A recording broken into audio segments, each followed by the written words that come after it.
No. Are we live? Yes, I think Yes, so. I think we are. Good evening, ladies and gentlemen, and welcome.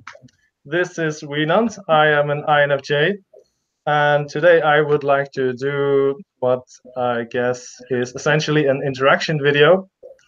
And for that, I am joined tonight by my friend Jem, who has her own channel called Gemeraldisle, and she is an ENFP. Hello, Jem. Do you want to say hi to the people? Hi. Yeah, I'm an ENFP. I have my own channel, and yeah, I love music, arts, and psychology, and lots of more things that I cannot think of at the moment. All right, perfect. I will explain to the audience what we are going to do here tonight. So this is actually a continuation from a video that we did last week on your channel. So what we did an interview, and you asked me 3 questions. I didn't know the questions beforehand, and from those 3 questions, we basically started talking, wandering off an intuitive land. So yeah, this is basically the part 2 of that. If you want to see the part 1, you have to go to Jem's channel and you will find it there. So in the part 2, I will be asking her 3 questions. It's the same formula that she hasn't heard beforehand. And that will be it. So are you ready? Yes, I'm excited. I'm kind of scared. It's okay. I didn't put any scary stuff in there, I think. So, okay. First question I have for you is, as an ENFP, how do you feel you compare to other ENFPs? And okay, let me explain that a little bit more. Like, maybe from ENFPs that you have met in real life, or from ENFPs that you know from their channel here on YouTube, or just what is the general perception of ENFPs? How do you feel you are different? Like, that you feel like, nah, that's not really me. Like, I'm a little bit more something else. Yeah, that's a really broad question. Okay, I can trim it down if you need to. Okay, I just start and you remind me what I was talking about in case I wander off. I feel like I've learned through my job to be more strict with deadlines. I feel like I've learned to take deadlines seriously. Like about 10 years ago, I would always postpone things to the very last moment, but now I kind of try to do it as fast as possible. Unless it's something I really don't want to do, then I still postpone. And I feel like in the past, I had not as much developed FI as some other ENFPs, but in the past year, I feel like I caught up with the FI that other people have. But then on the other hand, I also know one ENFP from work who is kind of inconsistent with her values, but accuses other people of being inconsistent or extreme. Like she kind of accuses people of both to be too extreme with their values, but then also not consistent enough. And I feel like I have my own values that I am very strict with, but I don't ask others to have the same values. So I don't know if this is an ENFP thing, but at least there I see a difference between her and me. And yeah, I don't like, I feel like I have some J traits. I don't know if this is from... You feel like you are more J than average ENFP? Yeah, because as I said, I have no problem with deadlines. I've learned this through my job. And then also I like to, once I have a plan, I don't like to change it anymore, or I don't like to, cancel on people last minute. Yeah, you don't like to change last minute. Yeah, I kind of see how like 10 years ago as a younger ENFP, I would just wait till the last moment because something better might come up. But now I really dislike doing that. Yeah, So, I think that is more the standard ENFP, like keep the options open and then like, maybe something better might come in. And I have an like, ENTP friend who does that all the time, and it really annoys me. oh yeah, see, that's interesting. Yeah, but I don't know. Do you feel different from other INFJs? For this particular thing, maybe, yeah, I don't. I feel like I'm more flexible, maybe with deadline thing, I guess it is. Like I can, if it's necessary, change last moment plans. I think this has to do with TE. Mhm. Don't you feel like the reason why you don't like changing last moment is because your TE has already decided I'm going to do that, and you know it would be ruined in a way if you would go do something else. Yeah, I feel like it might be more of an FI thing because Oh, FI. you don't want to be a person who doesn't keep their promises or doesn't keep their word. I think it's more about that. It was actually interesting last week. My doctor asked me about this, and she asked me, "Do you feel like bad about it because of the other person? If you cancel on someone, do you feel bad about the other person, or do you feel bad about it because of yourself?"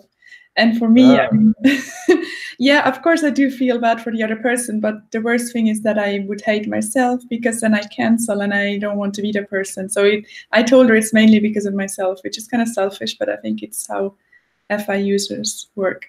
Yeah, that's how you see yourself. Then you don't like seeing yourself as a person who cancels appointments or who changes last minute. Like you like to be seen as someone who keeps your word. Yeah, but more about being seen as that I want to be someone like that. So first of all, it's about me, and then only then it's about what other things of me think of me. Oh, okay. That's what about C.S. Joseph. That's why I don't agree with his that FI users care so much about what other people think of them. Because first and foremost, it's always about how you feel about yourself, and then it's about what other think of you. Yeah, I think that's true for FI users. Everything has to be in accordance with your inner system, right? Yeah. And so maybe let's go by the functions. If you would take the functions of an ENFP, can you maybe say in which functions you feel you are like a bit stronger than average and in which you are a bit less than average? I don't know. I feel like I'm strong in all of them. Oh, you feel like you're super ENFP. No, that's like, I feel like I was really unhealthy maybe 10 years ago.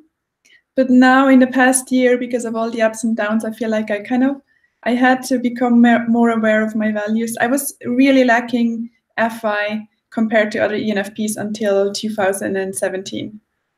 They were way ahead of me in that regard. I feel like I'm more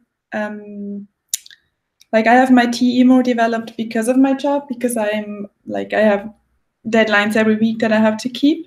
And again, I don't want to be a person who doesn't deliver professional work and keeps the deadlines. So I take that super important nowadays. Yeah. NE, I feel like I'm average on NE, but I don't know, I feel like I'm getting way into SI. How do you mean? Like in the latest years, you're developing SI? Yeah, since 1 or 2 years. Like now I can notice when stuff feels uncomfortable for my body. I take more care of my body. When I'm like, I hardly ever get sick anymore. Like I don't catch colds anymore. Whereas before I caught a cold every year because I just didn't wear the appropriate clothes for the temperature because I didn't notice I was cold. But now I'm starting to become like a super grandma because Super grandma. I like the comfort, and You know, I have all of these medical things that only grandmas have, you know, like in your shoes, the medical soles that you can put in your shoes. Like every shoe I have, pretty much I have like a sole that I can put into it, so every shoe is comfortable. Oh yeah. Just, you know, grandma stuff. I even have And medical shoes. I don't have like a specific foot problem, but I just like comfy shoes. do you have like one of these pillows that you can like heat and put in your neck for Yeah, neck yeah, I strain or have whatever? pillows. I have the ergonomical neck pillows, you know, the ones that are formed like this. Um, I have a lot of grandma stuff. And do you drink ginger tea Yeah, and like herbal teas and stuff? yeah, I drink a lot of that. And actually, I have one here at the moment. I always drink tea and ginger. I know, like, I guess that's also a side that you start eating and drinking stuff that is not tasting good, but you do it because it tastes, because it is healthy. Okay. Can we see your tea? Well, I cannot show you, otherwise it's spilled. Oh, okay. So what tea are you drinking? Peppermint. Oh wow. You don't like it? I don't know. I've never drank peppermint tea, so I don't know how it tastes. I was seriously addicted to peppermint tea in Ireland. When we went there for New Year's Eve, I drank peppermint tea all the time because it was really good. And that's now when I drink it, it reminds me of Ireland. So I like it extra. So in Ireland, you drank peppermint tea and not beer. No, I don't like beer. I mean, I have one Guinness just because you have to have a Guinness when you're in Ireland, but I don't actually like. I started drinking whiskey and Oh yeah, I guess that's fine for the Irish people as well. yeah, but I mixed it with Coke. Coke. I'm not that hardcore to drink it. Oh, okay. So would you say for an ENFP, is if you have like the SI aspirational function that ENFPs and I guess ENTPs as well aspire to be grandmas and grandpas? Yeah, I think so. Okay. So do you have like this warm, comfy? God, Yeah, I can tell that I'm becoming more like my ISFJ friend. And she's one of these persons who are like, she's always wearing tights underneath, not tights, sorry, leggings underneath jeans because she's always cold. And she's like the kind of person who would have like, you know, a back warmer or I don't know, something like, she has a lot of these health, like even at home, her pharmacy cupboard is huge. Like she has medicine for everything, and I do have here as well. Maybe that's also coming from my mother, who's an ISFJ. But I have like a medicine stock here, and I now have a blood measurement tool, blood pressure measure tool. Yeah.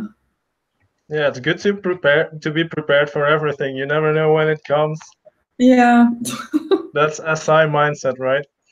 Yeah, and I noticed I became really interested in all of the body stuff. Like I was always interested in biology, but now I would love to take, you know, all these tests about like allergy tests or blood tests to figure out what kind of nutrition would be best for your blood type or whatever, you know, these kind of things. That would be super interesting. Oh yeah, you're going hardcore with it then. Yeah, and actually, my career counselor in 2008, she also suggested as one of the options to become a nutritionist because I like everywhere I checked, I like food on the tests, or I'm interested in food and stuff like that. Okay, I don't know if that is an ENFP career path. You think that is ENFP would be a good type for that? I think so because we like counseling people and making people better, and we are, as we develop our TE, we are good at making plans. So, and if we are interested in, well, we are obviously interested in health, but it's a counseling job compared to like nursing. I could never do nursing because it's too practical and too routine based. But nutritionist sounds like an okay job. Yeah, it's the same for me. I think I've thought about that about nursing jobs, but I can't do the everyday the same thing. And you know, when you have like the nursing jobs, what they're actually doing with the people who have like an illness or whatever, or old people in retirement home. They're basically actually every day telling them, oh, but everything is going to be fine, and like they're not really solving a problem. No. Mm-mm. I can't do that every day if it doesn't change the situation. Like I want to do something that solves someone's situation or puts them up to a higher place. Yeah, that's why I always said nursing is like keeping the status quo going. But I would want to do something that brings people further, like psychologist, or I don't know, something that makes people go like enlightened or realize something new so that they can take life in a new aspect. Yeah, okay. I guess the dietitian would not be a bad path for that. Yeah. So, okay, to wrap up this question, do you have any stereotypes of ENFPs that you are like, oh no, I don't want to be associated with that? Ooh, probably a lot of them. Well, I'm thinking of certain YouTube videos now. Oh. Well, do you mean like YouTube video stereotypes or in general? Yeah, like, just what goes around in MBTI community. Like pick one stereotype that you say, I'm so tired of hearing that because it's really not true for me and probably not for a lot of ENFPs as well. well, I have a few. One is that I like on some YouTube videos, I see ENFPs consistently called selfish, which it can be the case if we're really unhealthy, but it's not. And like that we are like we care all about what other people think of us and not about how we are ourselves. I feel like we are very authentic people, and what we care most about is how we see ourselves, which in a way is selfish, I guess. But I don't think we are selfish per se. And what else? I want to ask something about that. Sorry? I want to ask you something about that. Ah, sure. Yeah, so you say the stereotype is ENFPs are considered selfish, but wouldn't, if an ENFP would have in their value system the ideal of I must care and consider other people, wouldn't that not make them selfish people? Yeah, that's what I was thinking. I mean, obviously, everyone can have bad values, but in general, I guess we are more prone to being selfish than being inauthentic. That much is true. But I still don't think we are like the most selfish people I have met in my life happen to be ISFPs. But I'm not saying that all ISFPs are selfish. It's just the one that I met who were really narcissists. They were ISFPs. And I can say that she was way more selfish than ENFPs that I knew. But actually, remember how I told you the one ENFP that I know, she actually annoys me because she's selfish. Or maybe not but self-absorbed. She's very self-absorbed. Yeah, you can maybe see that she doesn't have it in her value system, be caring and considerate towards other people. Like that's not so well encoded in her value system, maybe. The thing is, she thinks she is super generous and loving and nurturing. Yeah. Not. So I don't know. And also the deadline thing, and that we cannot work efficiently. I don't think it's true because our TE can be super strong if we want to. I don't think we are these lazy people. Yeah, you have TE in the tertiary slot, which is should be good enough for delivering any deadline when it is necessary. Yeah, especially not... if we learn it from work. Yeah. Okay, that was my first question. My second question. What? Wasn't it already the second question? Oh no, this was the first. Wow, I thought there was okay. Well, okay, I improvised on the theme a little bit, so it became many small questions. Okay. Okay, second question. You know, or maybe you don't know, you might know, in certain psychology and I don't know, maybe typology, there is like these theories that you can tell from children, from the toys that they play with, what kind of people they will become when they grow up. Have you heard about that? I actually haven't. So yeah, you can. They can basically derive all sorts of traits or personality traits from the toys that children like to play with, Ooh, this is and gonna kind of be predict what people they will become. So my question for you is, can you tell us maybe a few of the toys from your childhood that you love to play with? Oh gosh. Well, I can tell you that what I was most obsessed with as a kindergarten child was puzzles. You know, I don't know what if they're called puzzles in English actually. You know, when you have a picture and you have all these little pieces from the Yeah, main it's picture. cut out in like 1,000 pieces, and Yeah. you have to fix them back together.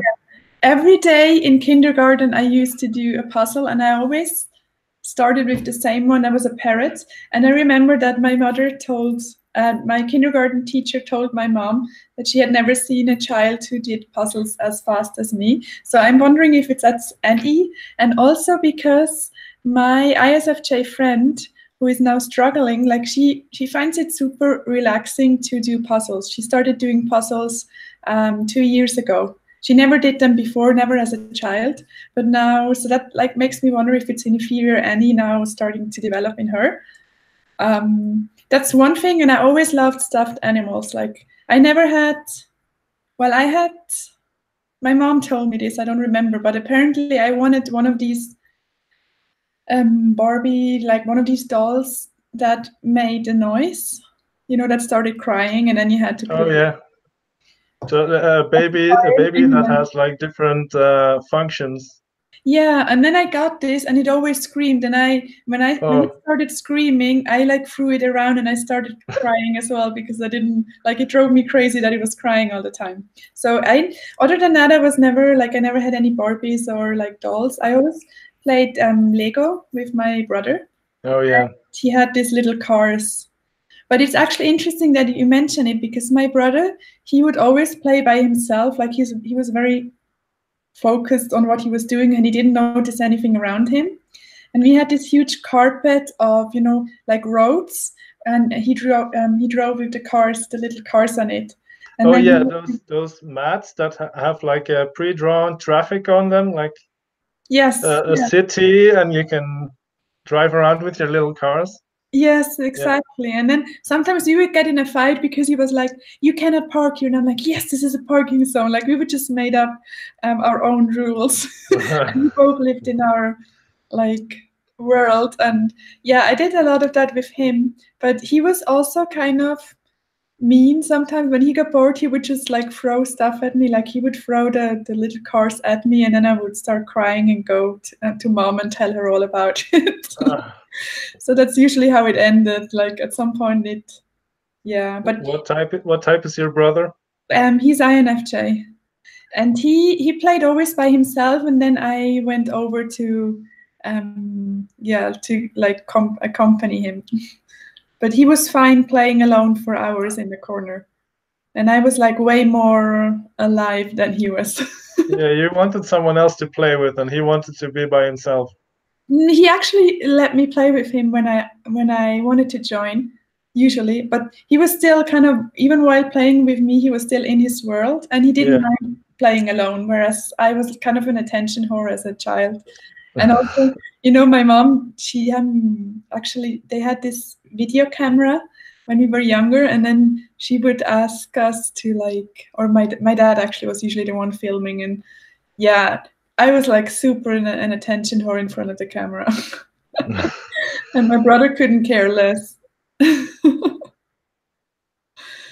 Yeah, I don't know if that's what you were looking for. Oh, another thing I actually did, you know, the like buggy, or I don't know what, pram, I think it's called pram in either British or American English, where they put the baby inside and then they go like walk with it. I don't know what that is. No, the thing with the wheels where they put the baby in to go walk outside. Oh, like a carriage? Yes, but for children or for babies. And I always put my, like we live at kind of the top of the street and from there it went downhill. And I always was there with my toy pram and I put my stuffed animals in it and then I would just... So you would shove them down the hill. Yeah. And they would have to somehow survive that. Yeah, they always survive, but yeah, I wasn't. I wasn't. You know, there's these children, I guess the SFJ children, who are like really pretending to be a mommy and doing like all the thing with the Barbie and taking care of it. I was never interested in that. See, that's interesting. What did you play with as a child? Oh, well, I was actually, what did you say again? Puzzles, Legos, and stuffed animals, right? Yeah. Well, actually, 2 out of 3 of those are what I played with. I played a lot with, I'm first going to say I had a lot of stuffed animals.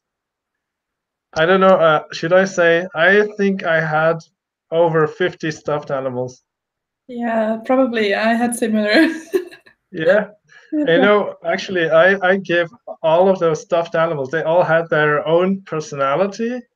Like in my mind, I imagined. And I would play around with them and like have them all sorts of interactions with each other and like all sorts of stories that were developing. Did you do that too? No, I didn't think that far. I just gave them names, but I gave them really bad names. I'm not going to mention any names here. Do you remember any? Yeah, but okay, we'll not go there. No. Did you have them all on your bed? The stuffed animals? Part of them. I think at one point I had so many stuffed animals in my bed that there was less room for me in the bed than there was for the stuffed animals. Yeah, that was a problem too, but at night I wanted to have space, so they had to go. Oh, okay. You know, actually, I don't know if like this is probably not even related, but there was a time where we went to a store and I saw in the beginning when we entered the store that there was like a tiger stuffed animal with like a big tiger and it had a small one in front of it, but it was like together. And I really wanted that. It was like love at first sight. So I said, I told yeah, my like mom, the mommy and the baby. yeah. And the cub, the tiger cub. Yes, exactly. And I told my mom I want that, and she was like, "Yeah, okay, you will get it," and because she knew that I was super serious about it. And then by the end, when we were at the cashier, I said, "Okay, I wanted to get this one," and then she said, "No, actually, you're not getting it." And I went crazy. Like I started stomping on the floor. I started crying. I went seriously crazy because she promised to get me that, but then didn't. So I was really upset that she broke her promise. And then in the car, like for 2 hours straight in the car, I cried and I like screamed because I was so upset that she broke her promise. And the thing is, my aunt was also there. And it was like, I guess it was August and my birthday was coming up. So my mom in the store told my aunt, hey, she really wants that tiger, get her that for her birthday. And we had to actually, like after 2 hours, they stopped and my mom was swearing and handing me the tiger that like my aunt bought for me as a birthday present, just so I would shut up. She was like, yeah, your aunt wanted to get this for your birthday, but here you have it now. Wow. Yeah. See, that's why I don't get like, there's some people on YouTube who say ENFPs cannot want things. They don't know what they want, but yeah.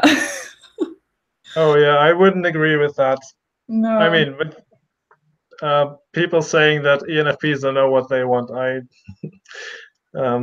maybe when it comes to the future, but in the moment we know what we like and what we dislike, especially if we have seen or had the experience before. Yeah. Anyway, I deviated, sorry. What were we saying? Tigers? I believe actually in the last video you mentioned as well you would like to have a tiger as a pet. Yeah, I always that was it then. Sorry? That was the tiger that you got. Yeah, and I still have it to this day. I mean, it's as close as you got to the real tiger pet. Yeah.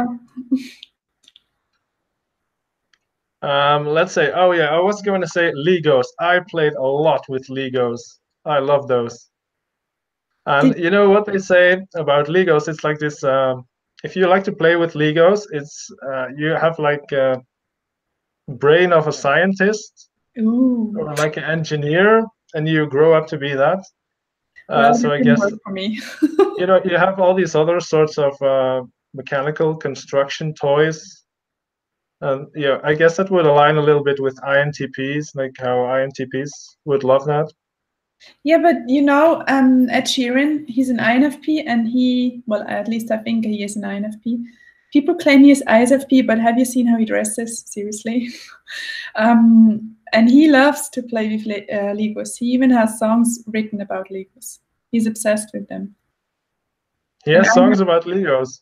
yeah, he has a song called Lego House, if I remember correctly. It's Oh, cool. actually Lego House. Yeah, it's really popular. It's really well known. I'm sure you know it when you hear it. I don't know. I'll have to check it. Yeah, and at least I know that he's obsessed with Legos. Even to this day, he makes Lego stuff. So I don't know if that's really scientists. He said Well, he. no, that was what I was going to say. Like, I didn't really play with it in the way of making all these complex constructions and buildings. Like Okay. for me, it was more you have also the little puppets, right? The little guys, the little Lego guys. We never. And what I did with it is actually build like a stage for them and have them play out different scenarios and have like a theater show. So that's more how I did it. I That's guess it. more NF. Yeah, it's more people focused. Yeah. Hmm. And oh God, as a child, I wanted to go to Legoland so bad. Did you go? No, actually, my mom promised me that we would go there to Legoland in Denmark, and we never went. And I Oh, am still pissed about that. yeah, I can imagine. I will go to Legoland one day to set that straight. Yeah, you should do so. I've actually seen there Legoland has its own airport. Is it made for Lego planes? I hope not. Yeah, you can fly straight to Legoland if you want to.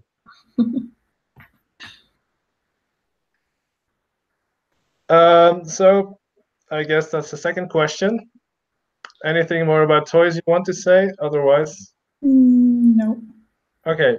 My third question was, if you look at your friend circle, like your circle of friends in the past and maybe in the present, Mm-hmm.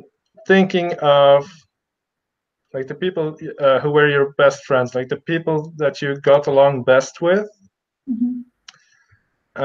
can you, what are their MBTI types? Like, can you see any patterns with the people that you got along with?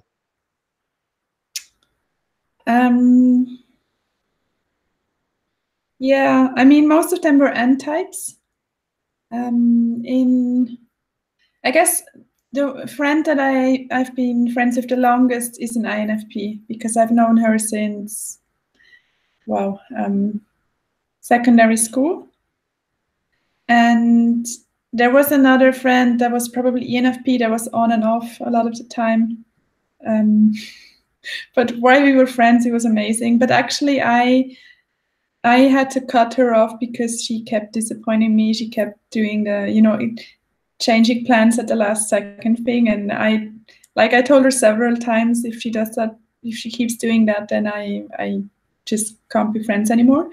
And then I told her one last time, if this happens once more, like if we have another like breakup because we were on and off all the time, then we can end it for good. And it happened, and yeah, we were supposed to go to Europa Park in Germany, and she canceled on me like 2 days before, and I was like, "Fuck you."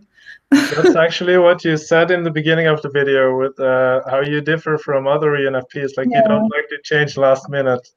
yeah, it's I That's the don't know. difference right there then. Yeah. So that was it for me. Yeah, so NFPs in college, another ENFP, I think. Then afterwards an INFJ, and in university it was an INFJ and an INTP. Well, I'm not sure if she really is an INFJ, but I think so. She's just like an unhealthy one. But in my school there were hardly any intuitive types because it's a very sensory environment.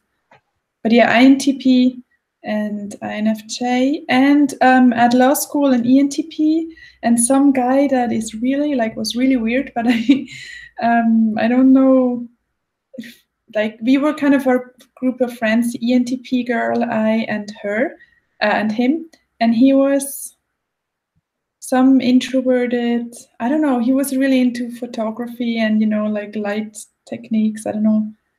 And I know another guy who I also find really weird, and they are very similar, so I just probably find that type weird, but I don't know what it is.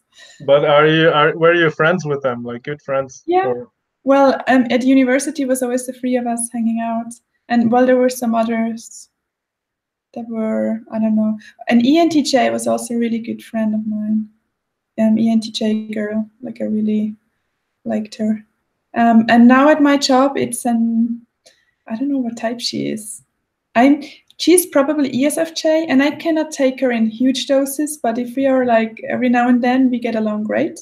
And an ENFJ that I am not really close to yet, but I have a feeling we would be really good. We could be really good friends. But we are kind of both a bit, like, we don't want to be too clingy to the other person. I feel like we both like, yesterday I went to dinner with another friend from work, and she basically told me that the ENFJ would like me to come because she likes me, but like didn't tell me.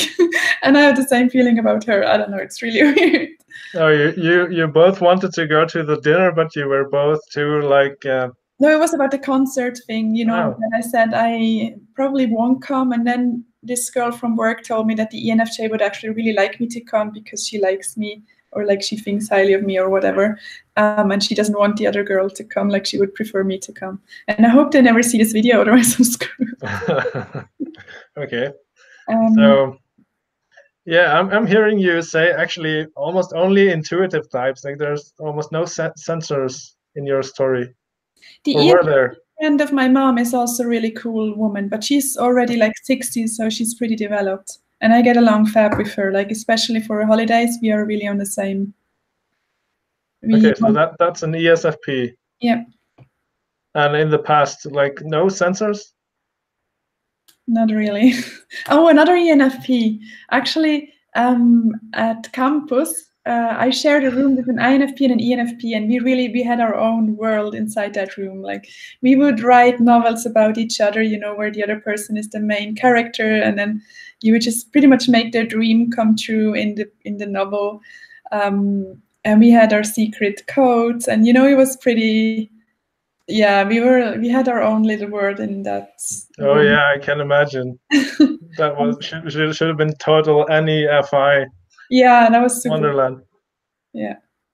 Well, to be honest, I don't know if that other girl, that one that I just said, is ENFP. I'm still not completely sure if she's ENFP or ENFJ. Still not 100% sure. Okay. Because we got along great, but also we had this, like, we used to kind of poke each other, whereas the INFP and her, or the INFP and me, did not do that. But with the ENFP and I, or the ENFX, whatever, and we every now and then we wanted to piss each other off. I don't know why. Okay. So yeah, mostly intuitive types for me. I don't know. I guess for you it was similar. Well, I would say if I would go over my best friends that I've had, like my top friend, my number one friend is definitely is an ENFP. And we've been very good friends for like 12 years. But then my two next best friends that I would say would actually be an ISFP, and the third one would be an ISTP. So that's two sensors in my top three. So. Oh, wow. And let's see what else. I've had an ENTP friend, an ENTJ. Did you get along with the ENTJ? Yeah, pretty well. Okay. better than with the ENTP actually. Okay, that's interesting. Because actually the ENFJ from work really struggles with the ESTJ at work. Like she didn't want the ESTJ to come because she rubs her the wrong way. Like they say she's really like know-it-all-ish and always very like judgmental and harsh. So I was thinking maybe it's the same for you and ENTJs. Oh no, actually not. I don't know. I like most ENTJs. I love ENTJs. Yeah, cool. Yeah, I don't know. I was just thinking, like, I easily get along with SPs, and actually the introverts mostly, like the ISFP and ISTP. I can really see that as like a staple friends of mine. I like it's easy to make friends with them, and some of them have been around for longer in my life than intuitive types. Oh, and ESFPs. I have a lot of ESFPs, and I've gotten along really well with. Is it because SENI? Yeah, the SENI connection is good. So I don't know. I was thinking maybe there should be some SJs that you've gotten along well with, like ESTJs. There must have been some ESTJs that you've gotten along well with. One of my friends is ISFJ, but it's similar with the ESFJ. I like her and I can learn from her, but if we are together too closely and too long, we get on each other's nerves because it's not that compatible. Okay, and ESTJ? No, I don't know any. Okay. Okay, that was interesting. That was my last question. Okay, cool. Yes, that's all right. Can I ask you actually a bonus question? How much? Not sure. It's a small one. Oh, well, we'll see how you answer it, but it's a bonus question. So I actually want to know, what do you think is the importance and the use to society and humanity for the use of deodorant? Oh gosh. I was reading up about HSPs before again, highly sensitive people, and basically I was Googling that because of extreme emotions. You know how somebody recently accused me of having extreme emotions and that is the effect on my body, like it has bad effects on my body. So I was like, yeah, why do I have extreme emotions apparently?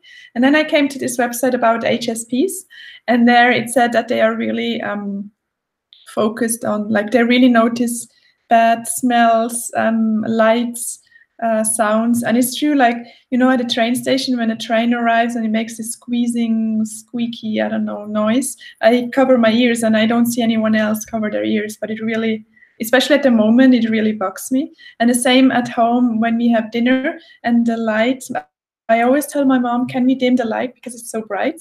And she always wants to have it on full, so that you can see what you're eating. And it really distracts me or disturbs me. And the same for bad smells. I really dislike it when, especially people, when they smell bad. So I think deodorant is important because otherwise, like, no matter, it's the same with, like, I don't know, it might sound superficial, I don't know, but to be honest, I don't really care. If you are at a bar and you're meeting someone, and even if they're like perfect, like they have the greatest personality and they look great, but then they have either like bad breath or bad smell in general, then it's like it kills all the attraction. And it's really hard to be around someone who smells bad. So I think deodorant, is essential. And also it's a hygiene thing. It's not just about the smell, it's also hygiene, I think. And it's just normal for me to put it on after showering. And people just, I don't know, maybe there are some guys here who are, or even girls, like girls, I've been on a train where girls smelled really bad. So just people in general, if you notice that you're smelling and you put on deodorant over, like just you put on deodorant to smell nice again, it doesn't work that way. You have to first be clean and then put on deodorant, because otherwise it's just, you make it worse, and it's not clean. Like, and wash your clothes, because your clothes might actually smell of sweat, and you, even though you're clean, and you still give off that smell to others. I've known guys, and this is actually, like, it's a fact. I've read it, that men are less aware of bad smells than women. Women smell more intensely, and they can notice bad smells more easily. So I noticed. Oh, I didn't know that. Yeah, I notice guys who don't think themselves that they're smelling bad, but it's very clear that they smell bad, and people don't get close to them because they smell bad. And even on the train, like, I've changed the coach on the trains because he was smelling bad in one coach. I moved to the next one, and yeah, I find it just really, like, seriously, put on deodorant, put on deodorant after showering, and shower regularly, and you don't have that problem. It's not even about, using perfume. You don't need to do that as long as you don't smell bad, like from your natural smells. That's my opinion on deodorant. Okay, thank you. So I will tell everybody who's watching this, please wear deodorant. Yes, please. Because it's important. And perfume and no deodorant is not an option. Yeah, that is camouflaging it. And also, it's not sexy. Like, I've seriously talked to some men who think it's sexy. Like, they believe women find it sexy to smell men's sweat. Like, they're still in this Stone Age year, I don't know, where they think, like, this is how you attract your partner, your mate, and it's not the case. Like, even my own father thinks that. Like, he thinks that it's sexy to sweat and smell that, and it's seriously not. Like, I don't know any women who like a bad smelling guy. So yeah, it's not the sweat that does that. It's like the pheromones, or what they are called, like the smells, like the scents that you can't smell. Yeah, around the neck. I heard it's all about the neck area. I don't know if with women and guys, but I've heard now with women, I think it's actually here as well. It's the wrist. Yeah, on the wrist. And with men, I think it's more on the neck. So you need to smell a guy's neck if you want to find out if you're compatible. And how do you know then? After smelling, how do you know if it's the right guy or girl or not? I think it's unconscious. Like, you can smell. I don't think you can even put like a name to the smell. You can just, probably your body knows if it likes it or not, like if they're compatible with your pheromones or not. Yeah, I think you will be quickly getting a sort of infatuation feeling. Yeah, unless if you, a super interesting topic. If you're taking, the baby pill, then actually I heard, don't ask me about the details, but it changes I think it changes your pheromones. So you are actually giving off different pheromones than your natural scent is. So you are attracting guys to you whose pheromones match your baby pill pheromones, but not your real person. So actually, when you take the pill and you get to know someone, and then you get married to that person, then one day you get off the pill, you're like, wow, why did I marry this person who's totally incompatible with me? Yeah, why did I even like that person? Exactly. Holy damn, that's actually pretty bad. About, people should stop taking the pill then, because they're getting bad matches the whole time.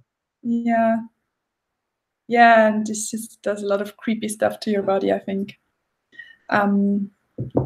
Yeah, and then there's also, this, well, it's not even theory, I think it's science, how you're attracted to different kind of guys, like on your, what is it called in English? Like during your period and during your 14 days thingy, I don't know what it's called. Like 14 days after the period, like mid-cycle and end of cycle, you're attracted to different kinds of people. That's also annoying. Yeah. Like, if you want to settle on one person, like, it changes. Yeah, exactly. And women are the most likely to cheat on a guy at their 14th day, like in mid-cycle, because that's when you're most about, like. Yeah, that's ovulation, I guess, right? Yeah, that's the word. Ovulation, right? Yeah, that's the word. Yeah, that's the full moon. Yeah, actually. Yeah. So that's, I find it super interesting.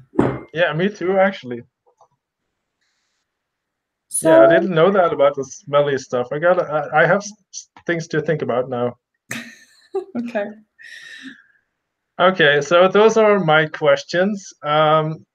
Maybe we can go out like this. Do you have like a quote or some words of wisdom for the audience, for the people who are listening, that you would like to say? You don't have to explain it. You can just let the words explain themselves. Oh gosh. Well, I love Pantarei, and I love the quote. Don't ask me who it is by, but sometimes you win, sometimes you learn. Okay, perfect. Let's end with that. Thank you for joining me. Thank you. And for everyone who is watching this, I wish you a good evening. Bye. Bye.